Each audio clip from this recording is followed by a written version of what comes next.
جون بابا چه جیگرایی دود به همتون خوش اومدیم به چنل ویدیو جوان. اون رادیو جوانه، این ویدیو جوانه. این رکورد اولین رکوردمونه. امیدوارم که حسابی بهمون خوش بگذره. امروز قراره در مورد کسایی که باعث میشن ما پسرها به کار ناشایسته خودارضایی یا همون جق خودمون آلوده بشیم یه صحبت داغ، یه بحث داغ داشته باشیم و اونا رو زیر سوال ببریم. به به به به، میبینم که خیلی هم طرفدار داره. دخترها میبینی یه جهان پسر دلشون خونه دوست دارن شما دخترها رو بگیرن خام خام بخورن. دلت یکیش نخواد. خودم، ریا نباشه. خب عوامل پشت صحنه محبت کنین، یه عکس نشون بدین از این دافای پلنگ ملنگا ببینیم که چی میخوایم ببینیم. ما ببینیم چی هست. اوه اوه اوه اوه اوه اوه، این چیه برار؟ این چیه؟ او مای گاش، او مای گاش، واو برار. هر کی تو رو ببینه نزنه واقعا خراب. این یعنی چی؟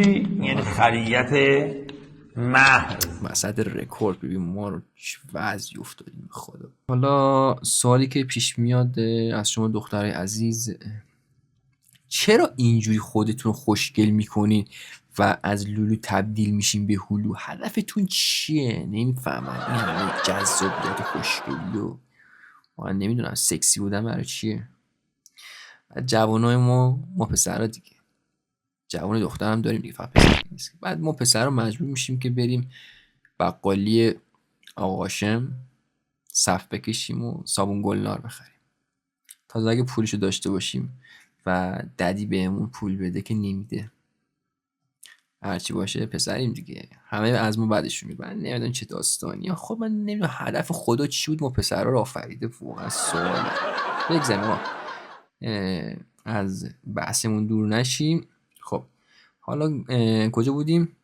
آره، بقالی هاشم صف میکشیم و صابون گلار میخریم و حالا ما با عکس و مدرک میریم جلو. یه عکس از این صف کشیدن و جوانا نشون بدیم.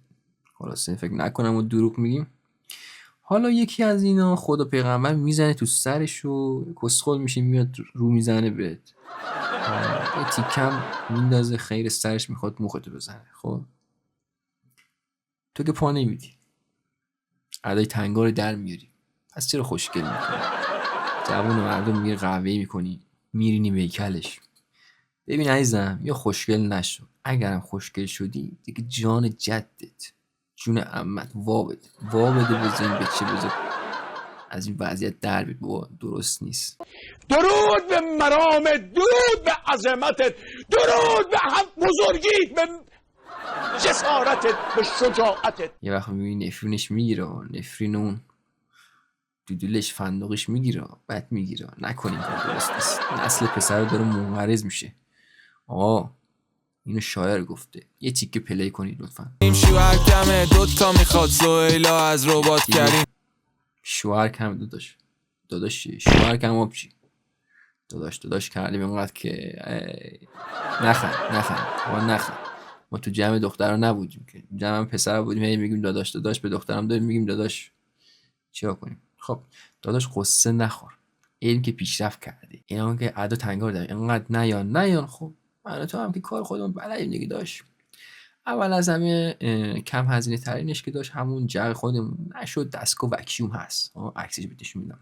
اونم نشد سوراخ مصنوعی، اونم نشد دختر مصنوعی. خلاصه سوراخ باشه ایتال باشه دیگه، چه فرقی داره. یه شعر من در آوردی هست که میگه تا جوانی در جوانی منت دختر نکش. بگیم بابا به آفرین. دست خود را گرد کن و قامت دولت بکش. به این چه شاعری.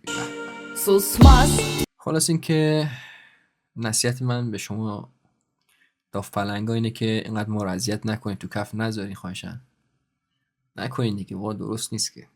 بحث ما این بود و امیدوارم که لذت برده باشین و درس عبرتی بشه برای داف پلنگا و دست از این کارشون بکشن.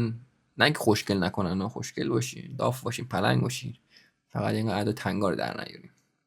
تا بحث بعدی، بدرود.